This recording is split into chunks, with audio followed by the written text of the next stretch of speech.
આગળ વાત કરીએ એક મહત્વના સમાચાર વિશે। મહત્વપૂર્ણ સમાચાર સામે આવી રહ્યા છે। કોંગ્રેસના વધુ એક ધારાસભ્યએ પોલીસના પટ્ટા ઉતારવાની વાત કરી છે। કોંગ્રેસના વધુ એક ધારાસભ્ય છે જેમણે પોલીસના પટ્ટા ઉતારવાની વાત કરી। વાંસદાના ધારાસભ્ય અનંત પટેલે પટ્ટા ઉતારવાનું કહ્યું છે। જિગ્નેશ મેવાણીના નિવેદનથી જે રોષ જોવા મળ્યો હતો, દારૂ જુગારના અડ્ડા બંધ કરો નહીં તો પટ્ટા ઉતરી જશે તેવું અનંત પટેલ દ્વારા નિવેદન આપવામાં આવ્યું છે। ડ્રગ્સના પૈસા લેવાના હોય તો પટ્ટા ઉતરી જશે તેવું નિવેદન અનંત પટેલ દ્વારા આપવામાં આવ્યું છે। વધુ એક કોંગ્રેસના ધારાસભ્ય દ્વારા પટ્ટા ઉતારવાની વાત કરવામાં આવી। ખરાબ ધંધા કરવાના હોય તો પટ્ટા ઉતારવાતા વાર નહીં લાગે તેવું અનંત પટેલ દ્વારા તેમના નિવેદનમાં કહેવામાં આવ્યું। જિગ્નેશ મેવાણી બાદ અનંત પટેલની પણ પટ્ટા ઉતારવાની વાત સામે આવી છે। રાજકીય ગરમાવું આ વધુ એક નિવેદનથી જોવા મળી રહ્યું છે।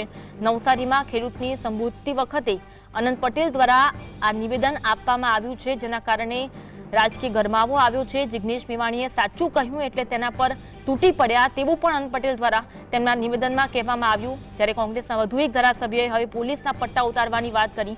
જિગ્નેશ મેવાણી દ્વારા અગાઉ જે નિવેદન આપવામાં આવ્યું હતું ત્યારે તેમનો વિરોધ થયો હતો। કોંગ્રેસના નેતાઓ તેમના સમર્થનમાં પણ આવ્યા હતા। જો તમે સારા કામ નહીં કરવાના હોય, તમે દારૂવાળાના પૈસા લેવાના હોય, તમે ચકલી બોબલી વાળાના પૈસા લેવાના હોય, તમે ડ્રગ્સ જુગારવાળાના પૈસા લેવાના હોય તો સમજી જોજો તમારા પટ્ટા ઉતરતા વાર નહીં લાગે। અમારી સરકાર 2027 માં આવવાની છે। જિગ્નેશભાઈ એકલા નથી, જિગ્નેશભાઈની સાથે સમગ્ર આદિવાસી સમાજ છે અને જિગ્નેશભાઈને તમે હલાવી શકવાના નથી। એકવાર આસામની પોલીસ ઉચકી ગઈ, પાછી આવીને મૂકી ગઈ, એટલી તાકાત અમારા જિગ્નેશભાઈ